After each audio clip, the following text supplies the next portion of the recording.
Buenas tardes a todos los asistentes de parte del Comité Permanente de Salud Pública, el Comité de Salud y Derechos Sexuales y Reproductivos, el Comité Permanente Académico y el Comité Permanente de Educación Médica de Asunción Cusco. Les damos la bienvenida a la ponencia titulada Cáncer de próstata a cargo del doctor Osbert Luis Mejía Palomino, oncólogo, médico del Hospital Nacional Adolfo Guevara Velasco, docente universitario y egresado de la Facultad de Medicina Humana UNSA. Muchas gracias, doctor. Puede empezar la ponencia. ¿Qué tal? Buenas tardes, ¿cómo estamos? Bueno, disculpando siempre por la demora, pero vamos a empezar. De todas maneras, hay que resaltar que hace un par de días ha sido el Día Mundial de la Lucha contra el Cáncer de Próstata. Entonces, en ese sentido, siempre es bueno, ¿no? Tener en cuenta varios criterios, hoy por hoy que la medicina se está volviendo más compleja. La medicina no solamente ya es la parte clínica, sino es la parte genética, la parte genómica. Vamos ahora a compartir, ¿no? Nuestra presentación, ojalá que les guste y les ilustre.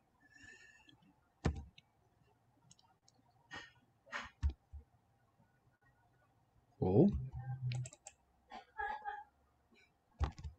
acá está, finalmente. Cáncer de próstata. Una de las situaciones que hace que el cáncer de próstata sea menos atendido, por ejemplo, que el cáncer de mama, es esta, ¿no? El temor.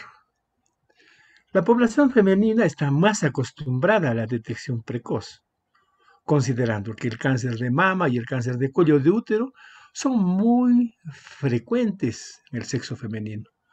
Entonces, no hay pues mujer que se niegue a hacerse un Papá Nicolau, casi. No hay mujer que no se haga una mamografía. Pero dentro de la evaluación de un cáncer de próstata probable está el tacto rectal, y es lo que menos queremos los varones. Entonces el gráfico es pues bastante ilustrativo, ¿no? No queremos conocer al urólogo nunca, en lo posible.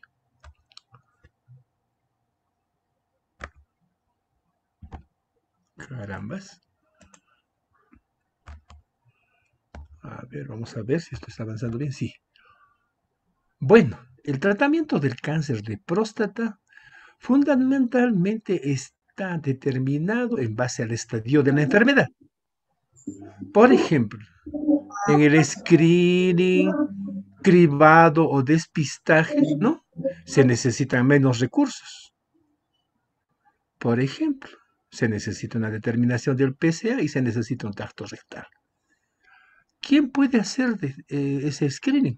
Un médico de atención primaria o un médico familiar adecuadamente motivado, no vamos a decir entrenado, ¿no? Adecuadamente motivado, puede obviamente estar en la base de esta pirámide de atención. Ya cuando la enfermedad está localizada y está diagnosticada, ya entran pues otros miembros del equipo médico, el urólogo, el radioterapista, el oncólogo, ¿no? Y también entra la cirugía y entra la radiación. Y obviamente el tratamiento en muchos casos hormonal, como vamos a ver más adelante. Cuando la enfermedad se hace metastásica, igual, ¿no? El oncólogo toma el primer lugar, a diferencia del urólogo que pasa al segundo lugar, y el radioterapista. Acá fundamentalmente la base del tratamiento es la castración ya sea quirúrgica o química, y el ingreso de agentes nuevos que implica gasto. Cuando el cáncer se hace resistente a la castración, ya entra el paliativista, todo este equipo, que toma pues, un lugar importante junto con el oncólogo, y además la participación de otros especialistas. Surgen agentes nuevos en este caso, ¿no? Que cuestan mucho más que los de la etapa previa. Y bueno, la importancia del cuidado paliativo. Entendiéndose el cuidado paliativo como una suma de esfuerzos para mantener la calidad de vida del paciente. No solamente es, obviamente, brindarle paracetamol y agüita, sino es toda una estructura de esfuerzos a cargo de varios profesionales de salud, no solamente los médicos. El cáncer de próstata es el segundo cáncer más común en el hombre a nivel mundial, como vemos acá, ¿no? Esto es a nivel mundial, ¿no? Otros cánceres después del pulmón, ¿no? 14.1% tiene próstata y 14.3% tiene el pulmón para el año pasado. Igual, ¿no? En Europa, donde hay más casos de cáncer de próstata, el cáncer de próstata ocupa un primer lugar, en realidad, por encima del cáncer de pulmón. En general, para todas las edades. La incidencia y mortalidad varían ampliamente a nivel mundial.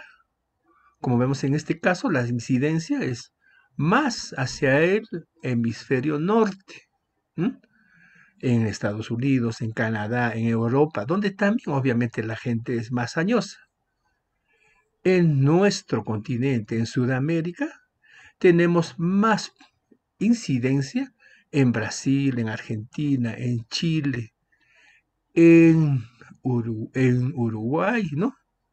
También, donde también la gente obviamente tiene otras implicancias. En Australia, la mortalidad también es más alta, por ejemplo, en el Asia. Es más alta en Argentina que en Perú, por ejemplo. O sea, en realidad, si bien no termina siendo el cáncer más mortal en nuestro medio, pero termina siendo un cáncer importante. El cáncer de próstata se diagnostica rara vez en menores de 50 años.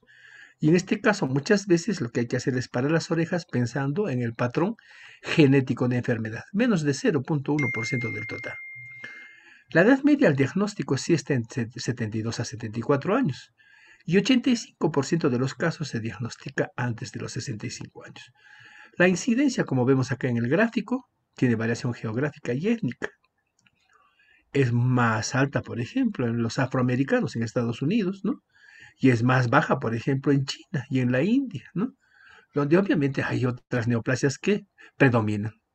La probabilidad de morirse por cáncer de próstata a lo largo de la vida es de 2.5% para nosotros los varones. Historia natural del cáncer de próstata. Disculpen. El cáncer de próstata no diagnosticado no afecta a la sobrevida en realidad, pero se describe con frecuencia. 25 a 40% de los casos que no se han sospechado se hallan en muestras de próstata al resecarse vejiga y próstata por cáncer en varones.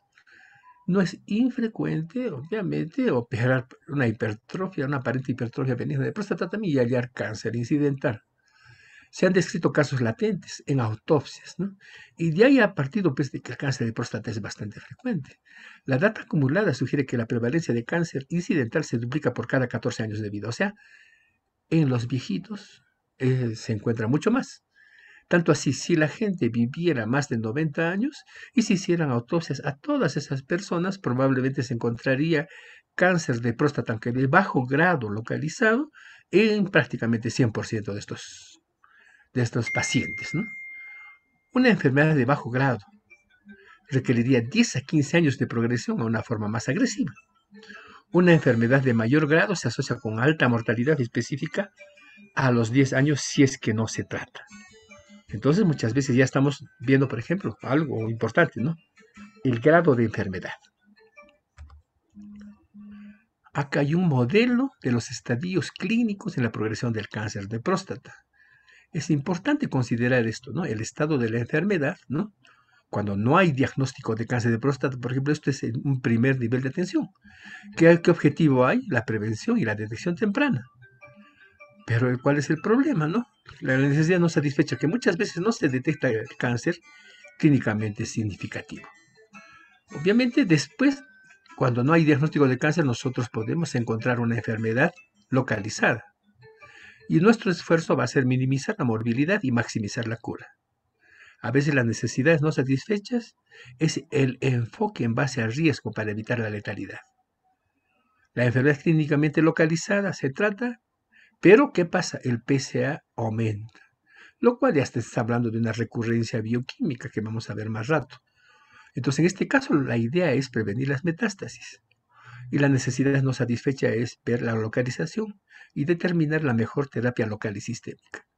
Cuando el PSA está en aumento, ¿no? Puede ser que haya metástasis clínicas en el no castrado o puede ser que sea un cáncer resistente a castración, no metastásico. O puede ser también metastásico.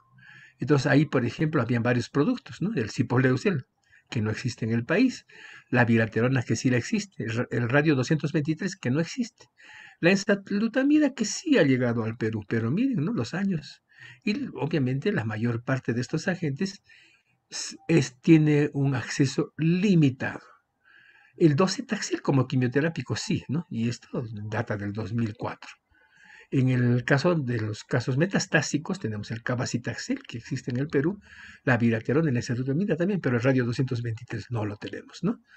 Y la finalidad, el objetivo de todo esto es eliminar, aliviar y controlar las manifestaciones de la enfermedad, previniendo nuevas manifestaciones de la enfermedad y previniendo los síntomas, ¿no?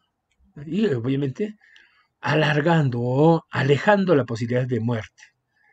Las necesidades no satisfechas es la comprensión del pronóstico, el efecto mismo del tratamiento, si el fármaco es útil o no, y emparejando obviamente el fármaco con el tumor. Acá hemos adaptado un gráfico de las alteraciones genéticas en el desarrollo del cáncer de próstata. El cáncer de próstata como tal no solamente, ¿no?, deriva de una alteración genética, sino de la acumulación de varias alteraciones genéticas.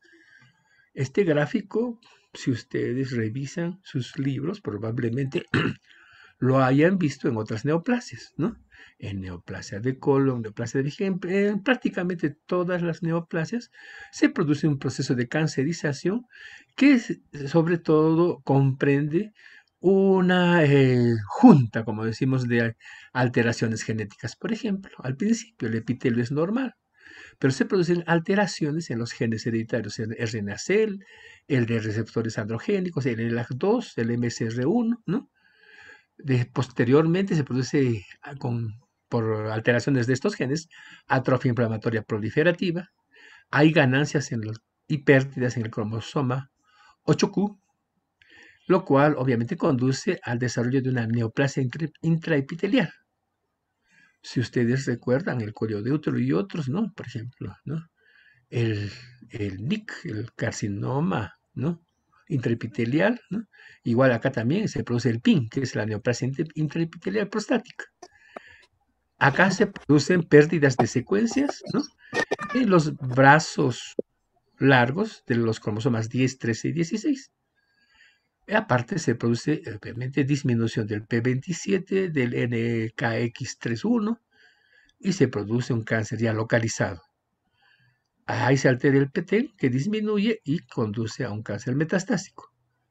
En el cáncer metastásico se produce una proliferación clonal, sobre todo que implica una amplificación, mutación del gen del receptor androgénico. ¿Se imaginan? Y esto obviamente todavía es un gráfico que tiene unos 5 o 6 años de antigüedad. Probablemente, digamos, el gráfico sería mucho más complejo ahora, ¿no? Existen subtipos moleculares del cáncer de próstata que vamos a detallar muy, digamos, resumidamente, ¿no? Son 5 tipos moleculares. Uno que presenta fusiones genéticas de la familia ETS, ¿no?, que se da en 40-60% de los cánceres primarios de próstata. Se produce disregulación de la programación transcripcional oncogénica y está determinada por el receptor androgénico.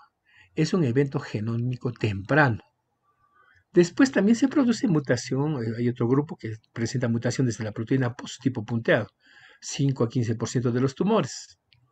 Existe una mutación que se llama Forkhead Box A1, ¿no?, que es el FOXA1, que es un factor también de transcripción del receptor androgénico. Como ven, muchos tienen que ver con el receptor androgénico. Estos producen mutaciones de mal sentido en 3 a 5% de los primarios. Otro grupo muestra sobreexpresión del inhibidor de la peptidasa de serina tipo Casal1 en 5 a 10% también de los tumores y tiene un determinante étnico en afroamericanos. Hay mutaciones de la isocitrato deshidrogenasa 1 en otro grupo que está recurrentemente mutado en muchas neoplasias, pero también en el cáncer de próstata. Solo es 1% de tumores, pero es accionable, quiere decir que puede tratarse con algunas medicinas de última generación. Estos son los factores de riesgo para el cáncer de próstata. Hay factores no modificables y modificables. Los factores de riesgo no modificables incluyen la raza, la edad, la historia familiar, las mutaciones germinales. Y los modificables incluyen pues, el índice de masa corporal, la dieta y el tabaquismo.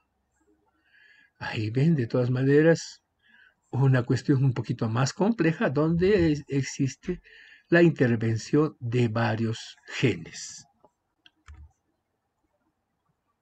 Para entender más el contexto de factores de riesgo. El factor de riesgo es cualquier factor que incremente el riesgo mismo de desarrollar un cáncer. 1 de 9 varones desarrollará cáncer de próstata a lo largo de su vida, siendo la edad el principal factor de riesgo. También la raza y el origen étnico, o el afroamericano, en la cabeza. La historia familiar. 3 familiares de primer grado o cáncer en 3 generaciones. Existe, no obstante, un síndrome hereditario de cáncer de mama ovario, que implica fundamentalmente mutaciones en el gen BRCA1 y BRCA2.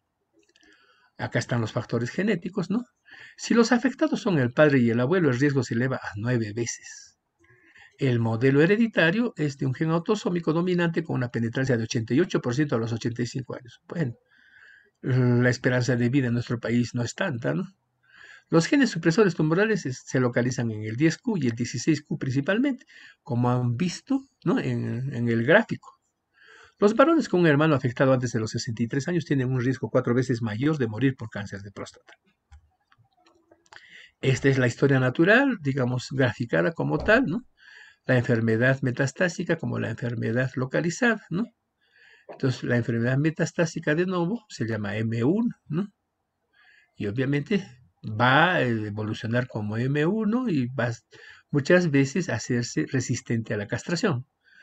Más abajo vemos la enfermedad localizada M0, o sea, sin metástasis, dentro de lo cual se produce la recaída bioquímica con los años, ¿no? Y de la recaída bioquímica viene definitivamente la recurrencia metastásica M1, o se produce el contexto de resistencia a la castración no metastásico. Entonces, en ese contexto es que se produce la evolución de la enfermedad. Para esto, de todas maneras, es conveniente, ¿no? Entender fundamentalmente varios conceptos, ¿no? Uno es el cáncer de próstata resistente a la castración. El cáncer de próstata resistente a la castración incluye el considerar niveles de testosterona en rangos de castración. Estos son de 50 nanogramos o 1.7 nanomoles por litro. Entonces, esto acompañado de progresión bioquímica con 3 elevaciones consecutivas del PSA, por lo menos con una semana de separación, resultando en 2 incrementos del 50% sobre el nadir o 2 nanogramos por mililitro absolutos, o también progresión radiológica, con aparición de 2 lesiones o más, ¿no? En la gammagrafía, un incremento de lesiones en tejidos blandos o viscerales por los criterios RECIST, que son criterios radiológicos. La progresión sintomática sola no es suficiente para poder definir resistencia a la castración. Hay que documentarla, como todo lo que hacemos en medicina. Algunos conceptos sobre la parte clínica, ¿no? En los estadios iniciales, ustedes saben, el cáncer, como todo cáncer, puede ser asintomático, sobre todo cuando el mismo se desarrolla en las zonas periféricas. Por otro lado, cuando la enfermedad es localmente avanzada, hay síntomas obstructivos, hay disuria, hay tenesmo, ahí vemos el gráfico, ¿no? Hay chorro intermitente, hay disminución del chorro urinario, puede crecer hacia el uretrocolio vesical también, ¿no? Conduciendo incluso a globo vesical, o sea, todos los síntomas de prostatismo. Por eso, de todas maneras, si uno tuviera una persona de más de 50 años con síntomas de prostatismo, uno debe solicitar un PSA. A veces este paciente termina siendo operado por el urólogo y, oh sorpresa, vamos a ver más rato en qué casos no debe hacerse la cirugía, ¿no? O sea, hay retención urinaria, hay hematuria, hay hematospermia, hay insuficiencia renal, en muchos casos, por uropatía obstructiva, hay dolor pélvico. Cuando la enfermedad es avanzada, es se conceptúa como la diseminada a los ganglios linfáticos regionales. Puede haber edema de extremidades inferiores, disconfort pélvico y perineal. Y en enfermedad metastásica, ustedes saben, lo característico es dolor óseo. Si viene una persona de más de 50 años con dolor lumbar, lo primero que tengo que hacer es pensar en cáncer de próstata. Si es una persona un poco mayor, ¿no? 60 años, debo pensar en cáncer de próstata, pero en mieloma múltiple. Hay una cosa, muchas veces se nos enseña a pensar en lo más frecuente, pero es bueno pensar también en lo infrecuente o en lo neoplásico, ¿no? Sin dejar de pensar en lo más frecuente para no pasar por alto los diagnósticos, porque ustedes saben, el diagnóstico precoz va a ayudarnos a salvar muchas vidas. Más tarde puede haber síntomas de compresión medular, déficit, el paciente no puede caminar, puede haber paraparesia, ¿no? Ustedes saben que la paraparesia es la debilidad para poder movilizar miembros inferiores, ¿no? ¿Cómo se estadia el cáncer de próstata? Bueno, acá ya están saliendo otros conceptos, ¿no? El riesgo. En el tumor de bajo riesgo, como norma, no se necesita evaluación sistémica y no se recomienda gamografía ósea. Vamos a ver en una diapositiva posterior cuál es el riesgo. Los tumores de riesgo intermedio, ¿no? Incluyen una evaluación locorregional, sobre todo una resonancia pélvica y una tomografía toracoabdominal, además de una gamografía ósea. Y los de alto riesgo, lo mismo que el anterior, pero hay que considerar PET scan en casos seleccionados. El PET scan es una técnica relativamente nueva para poder hacer diagnóstico de enfermedad metastásica viable en diversos sitios de la economía humana. Aquí están los grupos de riesgo en cáncer de próstata. Bajo riesgo, riesgo intermedio, alto riesgo, definidos fundamentalmente por la Asociación Europea de Urología. El de bajo riesgo se considera una enfermedad que tiene un PSA bajo, menos de 10 nanogramos por mililitro, un Gleason menos de 7, ¿no? Con un ISUP, que es en realidad el grado histológico grado 1, ¿no? Y un tumor relativamente pequeño. La enfermedad es localizada. El riesgo intermedio tiene el PSA entre 10 y 20 nanogramos por mililitro, o un Gleason 7, ¿no? O un grado 2 y 3 histológico, ¿no? Y obviamente un T2, dice, ¿no?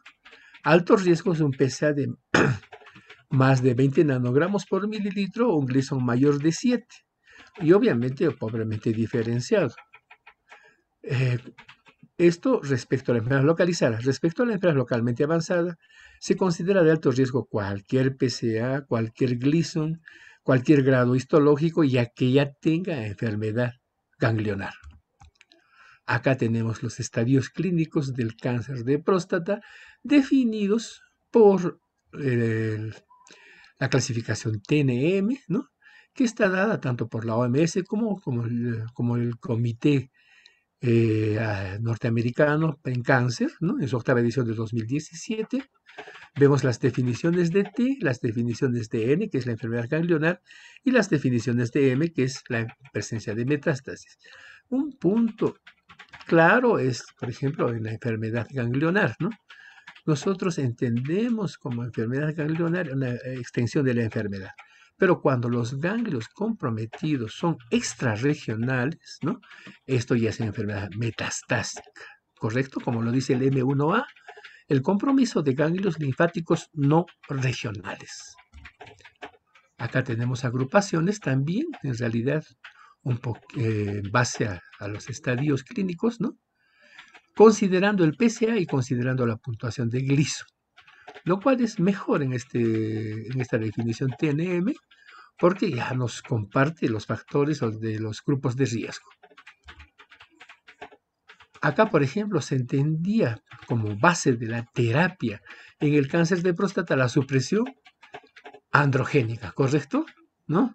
Entonces, en base a eso, actuábamos a nivel, por ejemplo, de la hipófisis, con análogos del LHRH, ¿no? A nivel de los testículos, determinando una orquiectomía, ya sea química o quirúrgica, para suprimir la producción de la testosterona, que era el que estimulaba a la próstata a producir, ¿no? Testosterona. Oye, dábamos antiandrógenos que no necesariamente actúan a nivel de la próstata, sino actúan a nivel de la suprarrenal y a nivel periférico, ¿no? Para poder inhibir el estímulo androgénico que hace que el cáncer de próstata aumente. Pero, ¿qué ha pasado? Ahora no es tan simple. A lo que habíamos visto, ¿no? Se unen alteraciones genéticas y epigenéticas de fundamentalmente el receptor androgénico, donde también se puede intervenir. Y como ven, ya ahí están viendo varios genes, el OXP13, el FOXA1, ¿no? el, el gen del receptor androgénico, donde puede también darse otros medicamentos. O sea, ya no es fácil.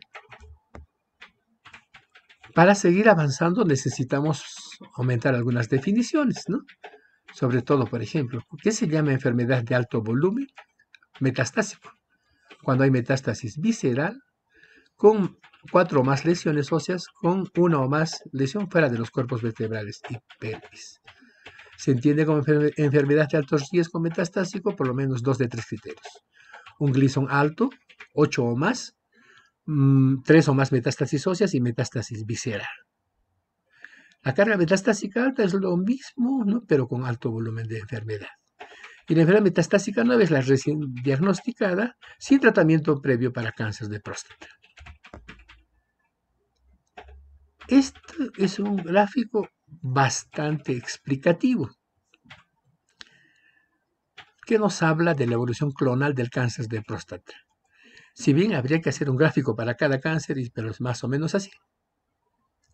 El cáncer de próstata es una enfermedad genética y en cada proliferación de una célula neoplásica se produce una desdiferación tal que se producen clonas, o sea, grupos de células, muchas veces que si bien son derivadas de una sola célula neoplásica, pero se desdiferencian tanto que forman grupos individuales, ¿no?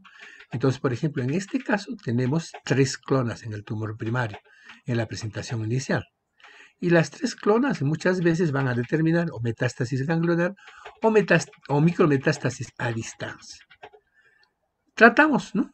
Pero al tratar muchas veces una de esas clonas es resistente y se produce a posteriori una recurrencia bioquímica y se produce expansión de las micrometástasis, lo que lleva al incremento mismo del PSA. Ya cuando la metástasis manifiesta y aumenta la carga metastásica, aparece un problema más, heterogeneidad subclonal, o sea, cada clona a su vez se desdiferencia en otras clonas que van a determinar la resistencia. Y finalmente la enfermedad se hace resistente, cuando se expanden estas clonas resistentes e invaden la economía general del organismo.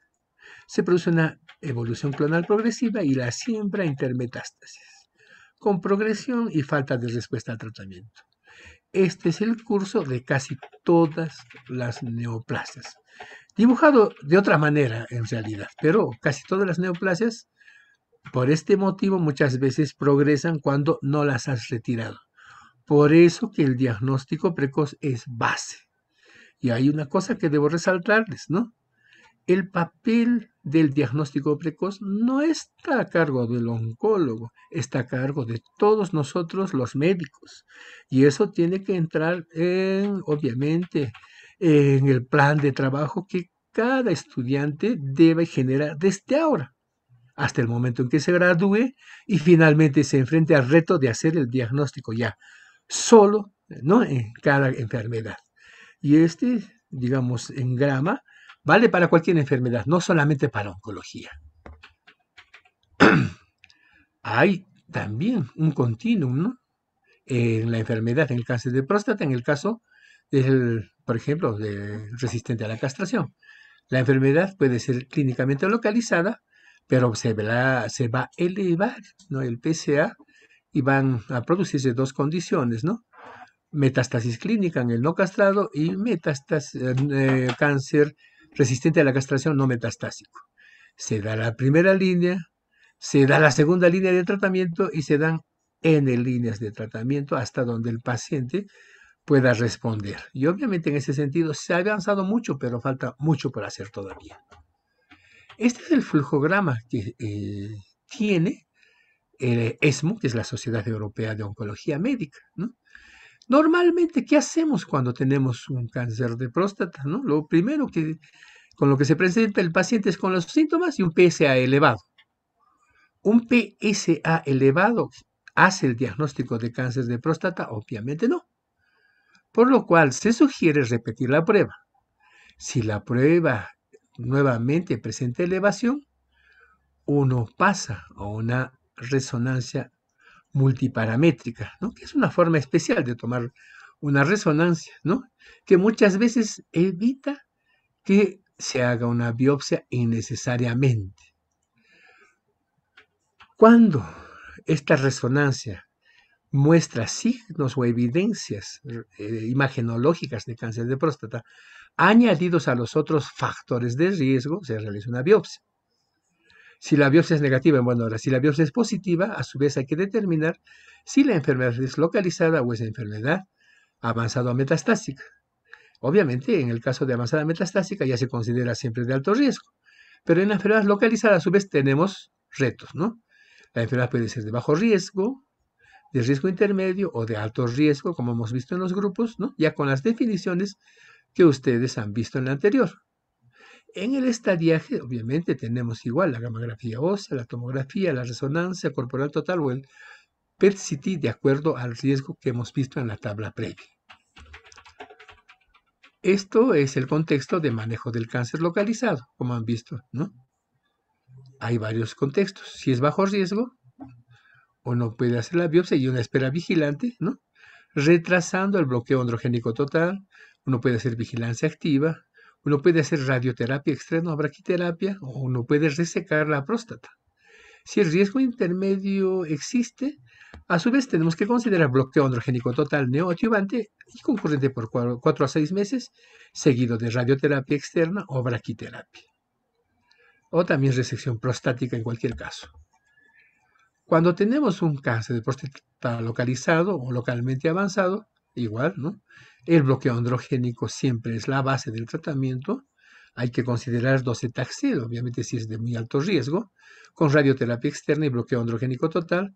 Y si hay radioterapia y la enfermedad es solamente pélvica, el bloqueo androgénico se hace por 2 años, siempre y cuando se mantengan los niveles de PSA1 por debajo del valor máximo normal y 2, los niveles de testosterona a niveles de castración.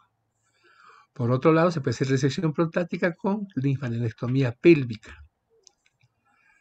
Acá está uno de los problemas que muchas veces encontramos, ¿no?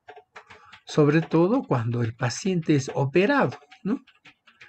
Muchas veces nos dice adenoma de próstata, pero no es adenoma de próstata, ¿no? Porque muchas veces obviamente no se hizo siquiera una ecografía transrectal o ecografía prostática en realidad, ¿no? No se hizo una resonancia, ¿no? Que nos pudiera determinar la ubicación de la lesión.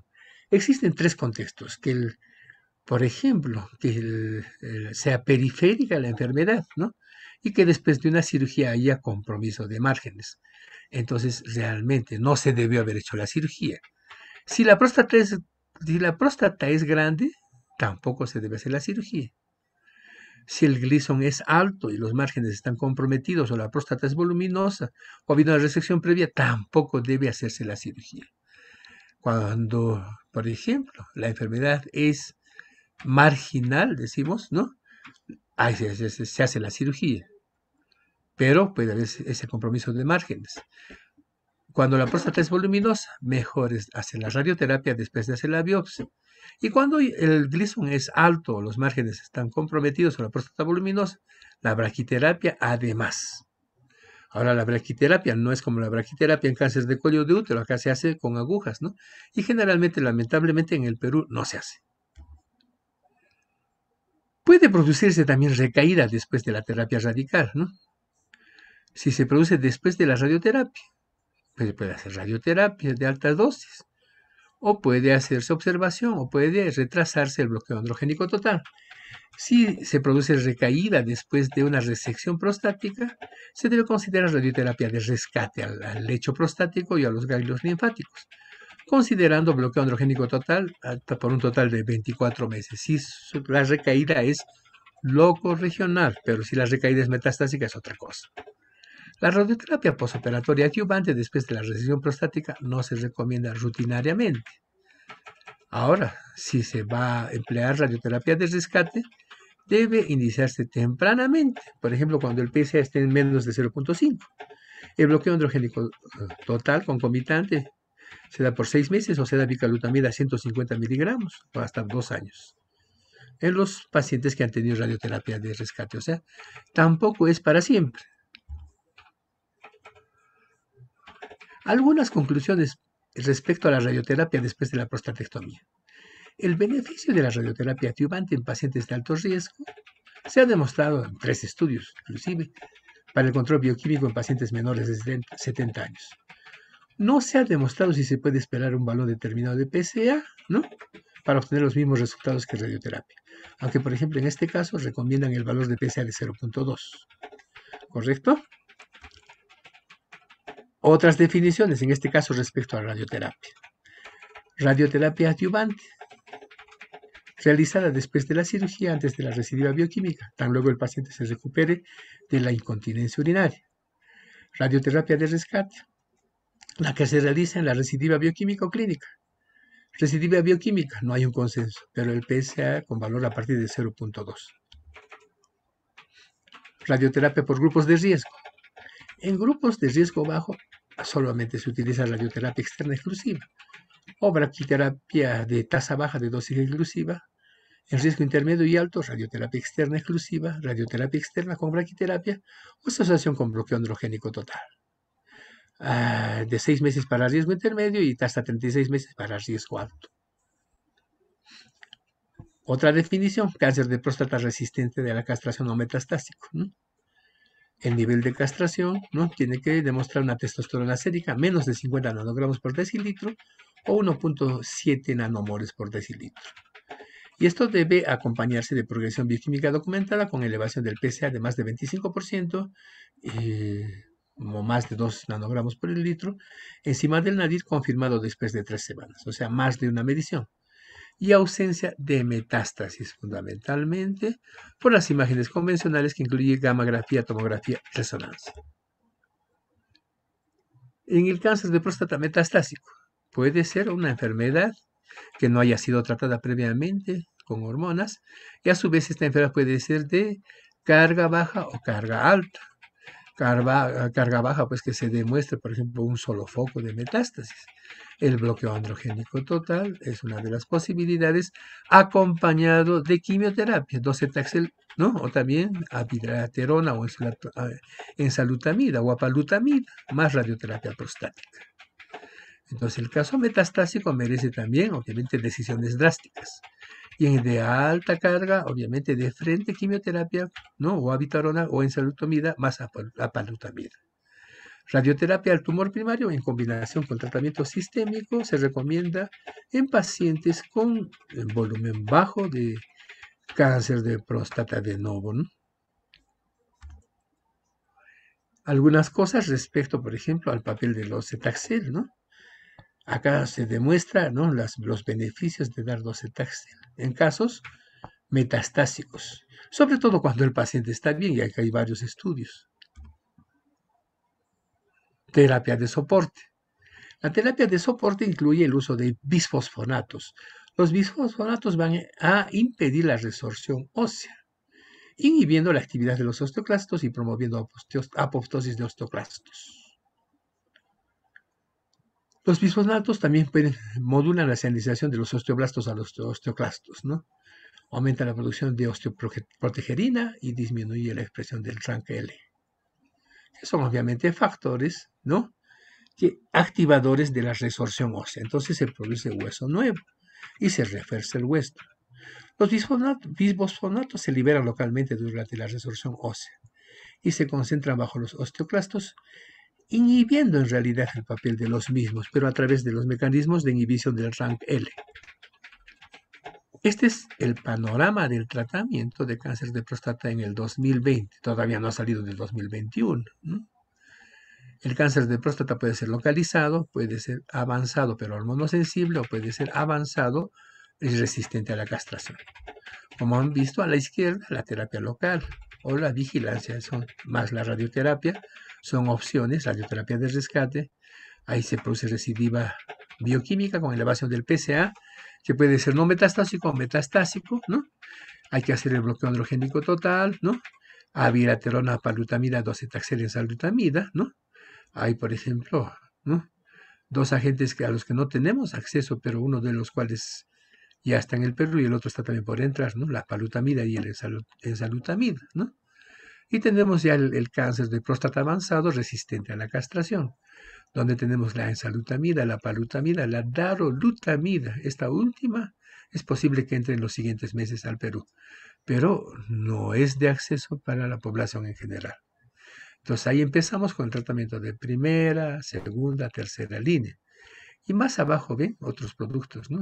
Seguimos con el uso de la viraterona, si no lo hemos usado, el cabazitaxel, el docetaxel, la enzalutamida, el radio 223, que es un agente que en realidad estabiliza el hueso, que no hay en Perú, hay en los vecinos, sí, ¿no? Argentina, Brasil, Chile, hay esa facilidad.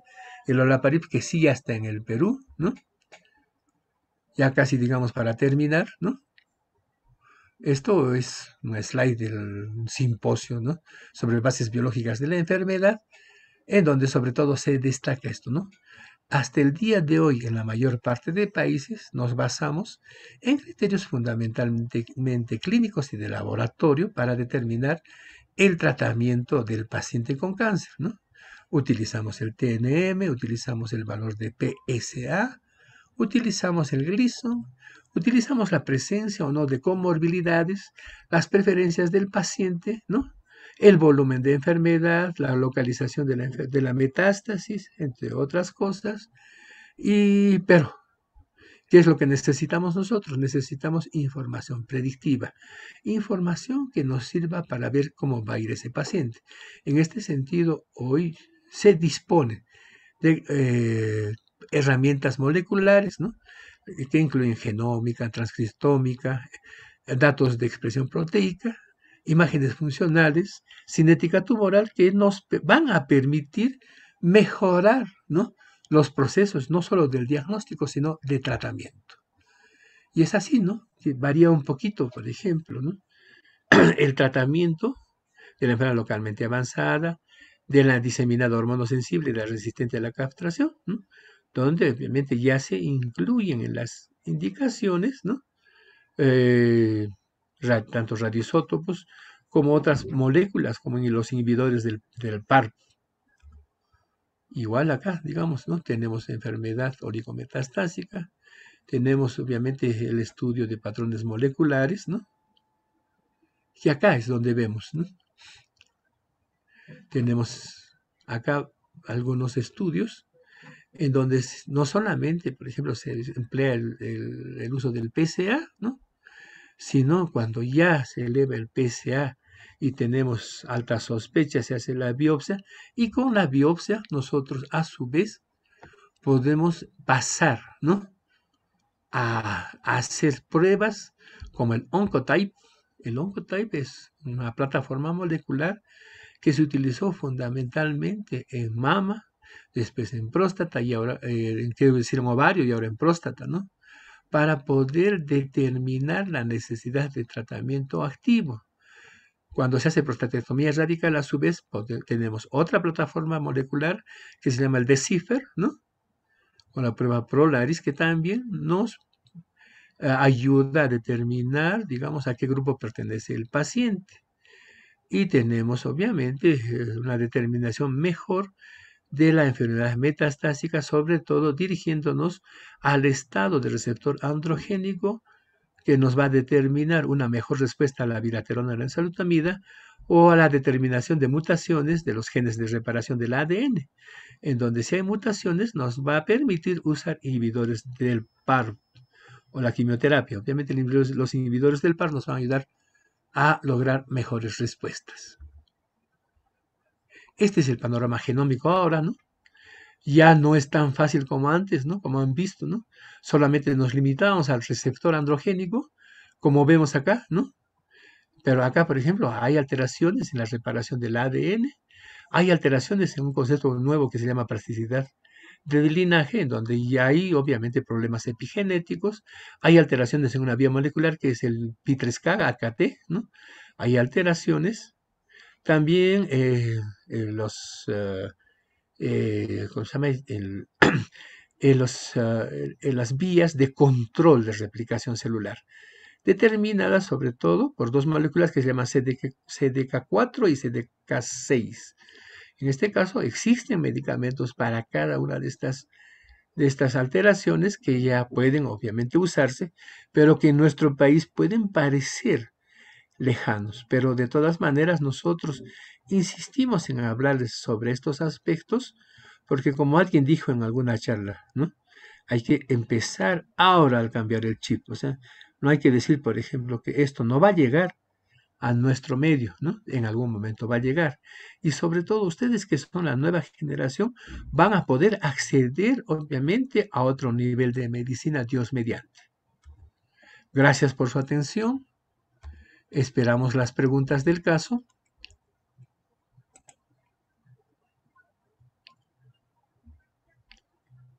Muchas gracias, doctor. Si tienen alguna pregunta, pueden dejarlo en el chat o pueden abrir su micrófono en este caso. Ya. Acá, por ejemplo, existe una que dice el PSA, que es. El PSA es el antígeno prostático específico, que es producido, ¿no? Por el tejido prostático y que sirve para fluidificar, por ejemplo, el fluido seminal. ¿No? Entonces, bueno, perfecto, no hay problema, estamos para responder. Entonces, en este sentido, a su vez, el PSA no nos determina la actividad prostática por sí. Y es un marcador, no diré excelente, pero de actividad prostática. Y se ha usado en mucho tiempo para hacer seguimiento del cáncer de próstata. Pero del cáncer de próstata fundamentalmente hormonosensible. Cuando este cáncer de próstata se vuelve resistente, no es ya lo mejor. Entonces ahí viene la genómica.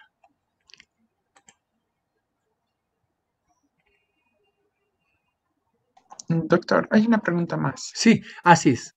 ¿Cada cuánto tiempo se tiene que hacer después de los 50 si es que tiene su padre o abuelo cáncer de próstata?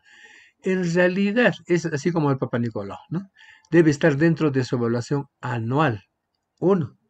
Y si es, obviamente, tiene toda la historia familiar, hay que hacer ya el estudio de imágenes, no solamente el PSA.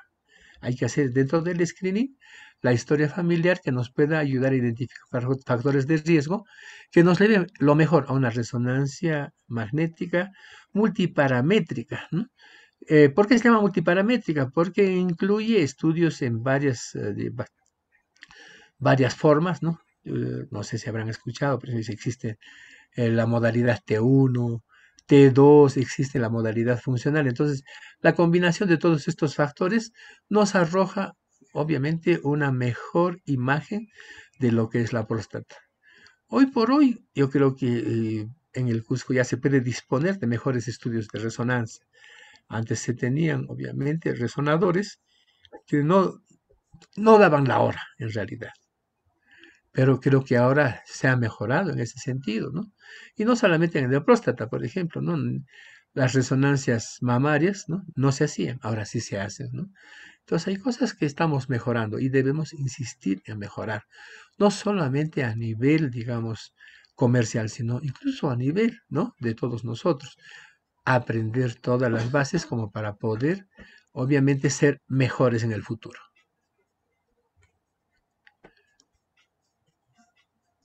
Doctor, buenas tardes. Tengo una pequeña duda, por favor. Eh, Dime. Alguna vez escuché de que hay pacientes que, por ejemplo, pasados los 60 años, se hacen una radiografía de tórax por X motivo, pero al final se encuentran características radiológicas que nos pueden conducir o a deducir que este paciente tiene cáncer de próstata. ¿Qué características podría encontrar en una radiografía de tórax que me hagan pensar que este paciente tiene cáncer de próstata, por favor? Características específicas no existen a no ser que sea una enfermedad metastásica extensa. Entonces, la presencia de un nódulo, por ejemplo, pulmonar, nos debe llevar uno a pensar en cáncer de pulmón primariamente o al pensar en un cáncer metastásico. Y si es una persona mayor, obviamente tenemos siempre que pensar en próstata. Como ustedes entenderán, por ejemplo, el sitio de drenaje de la próstata es a nivel ilíaco. Entonces, de nivel ilíaco tenemos que empezar. Si encontramos ganglios, entonces esto, por ejemplo, se va a extender a la columna vertebral, a la columna lumbar fundamentalmente.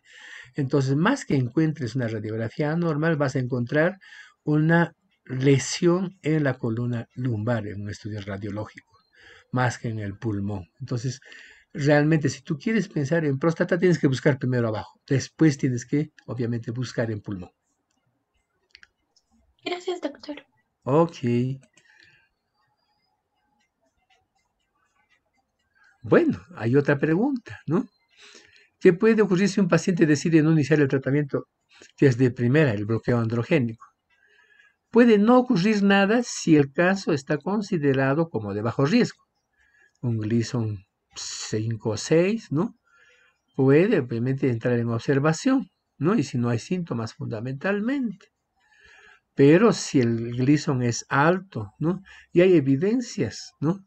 Imagenológicas de volumen importante de enfermedad, llámense ganglios, llámense fundamentalmente, digamos, nódulos prostáticos, eso va a progresar en un corto tiempo.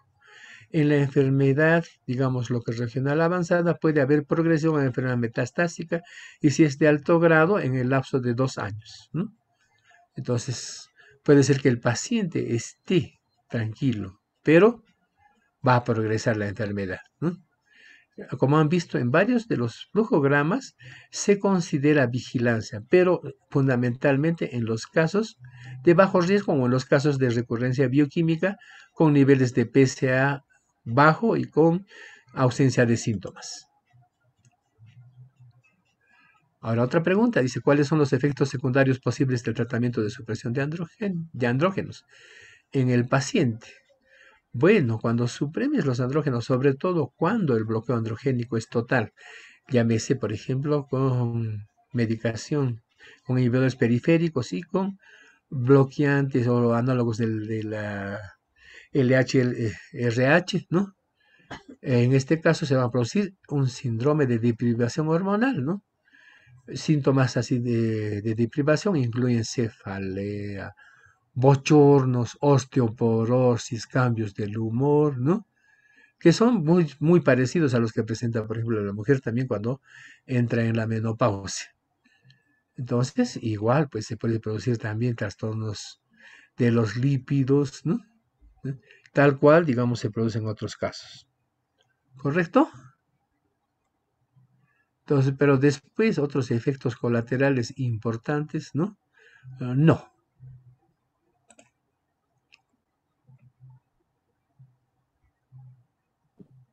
Creo que ya no tenemos muchas más preguntas, doctor. Tenemos una más. Bonita más, así es. Dos más. Ya, no hay problema. No hay problema. ¿Cuántos pacientes se detectan por una consulta con cáncer de próstata? Bueno, el cáncer de próstata es en realidad el más frecuente, pero recuerden que no solamente es el oncólogo el que lo detecta, sino es en realidad el urólogo el que ayuda también a hacer la detección, ¿no? Habrán en el seguro, en donde trabajo, aproximadamente habrán unos 40 a 50 pacientes al mes. O sea, es una carga bastante importante, ¿no? 40 mejor diría así, ¿no? Es bastante importante. Ahora, una buena parte, ¿no? Se maneja y vive a largo plazo cuando no es metastásico y también se cura. Más o menos, como la gente no acude a tiempo, deben considerarse curados un 40 a 50% de los casos. Pero también hay que tener en cuenta, ¿no? La gran frecuencia de enfermedad en la gente mayor de 70 años, ¿no? Que presenta otras comorbilidades que finalmente generan la muerte, ¿no? Y en estos casos, pues, no podemos hacer nada, ¿no? Ahora, si tiene diabetes, insuficiencia renal y tiene antecedentes hereditarios, puede ser uno de los factores de riesgo. Bueno, fundamentalmente los antecedentes hereditarios, ¿no? La diabetes y la insuficiencia renal, obviamente, son en realidad comorbilidades. La insuficiencia renal puede acompañar al cáncer de próstata en el diagnóstico reciente, porque ¿qué síntomas produce? Síntomas de neuropatía obstructiva. Y si el cáncer de próstata ha producido una obstrucción suficiente en el flujo urinario, puede malograr la próstata o quiere decir el riñón y producir insuficiencia renal de diagnóstico inicial.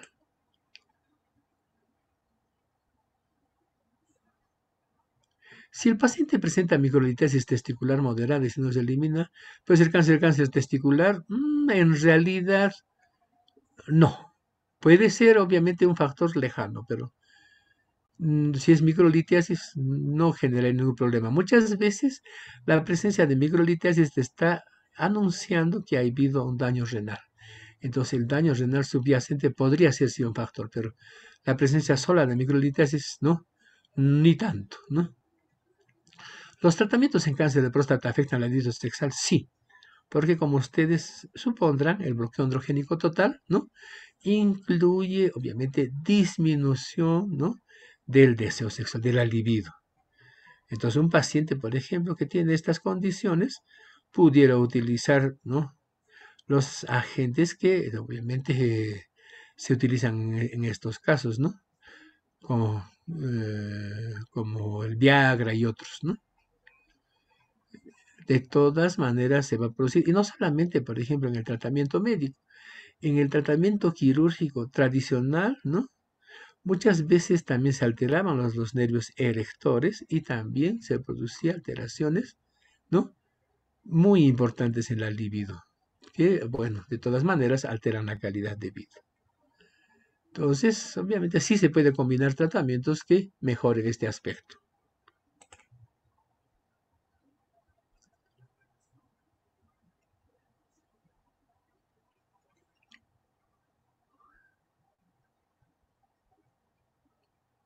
Ok, he dicho, ya. Doctor, creo que hay una pregunta más. Dice, ¿afecta la función de la vejiga o intestino? ¿Cuál? ¿El tratamiento hormonal o la enfermedad? ¿No? O sea, punto número uno. O sea, la función de la vejiga sí es alterada por el crecimiento de la próstata. Es cierto, el tratamiento quirúrgico puede también condicionar síntomas vesicales, pero obviamente la propia enfermedad, el tratamiento mismo, no, el tratamiento hormonal. La función intestinal es pocas veces afectada, o sea, generalmente es totalmente superada. No hay mucho problema en ese sentido.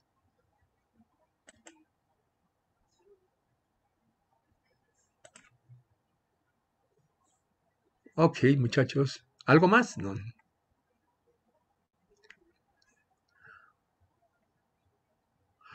¿Se puede usar el dutasteride como profilaxis en caso de que se tenga? Sí, se puede utilizar. Si bien obviamente hasta el día de hoy muchos de los estudios no son tan concluyentes, pero sí se puede utilizar para prevenir el cáncer de próstata.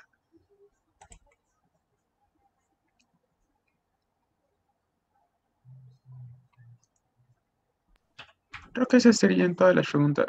Hay una más. Liz, Doctor, si el que tiene microlitiasis es un paciente joven que no ha tenido vida sexual, no está, no está completo. sí. No, bueno, la microlitiasis es un contexto que encontramos muy rara vez, ¿no? Bueno, ahora, ¿microlitiasis dónde? Porque la microlitiasis es un hallazgo muchas veces solamente ecográfico. No se relacionaría con cáncer de próstata, ¿no? O riesgo. Aclara microlitiasis testicular. No es un factor de riesgo para el cáncer de próstata, como digamos, ¿no? Pero sí te puede estar indicando con alteración, por ejemplo, en el testículo, ¿no? Que no necesariamente puede relacionarse con mayor riesgo de cáncer de testículo, en este caso.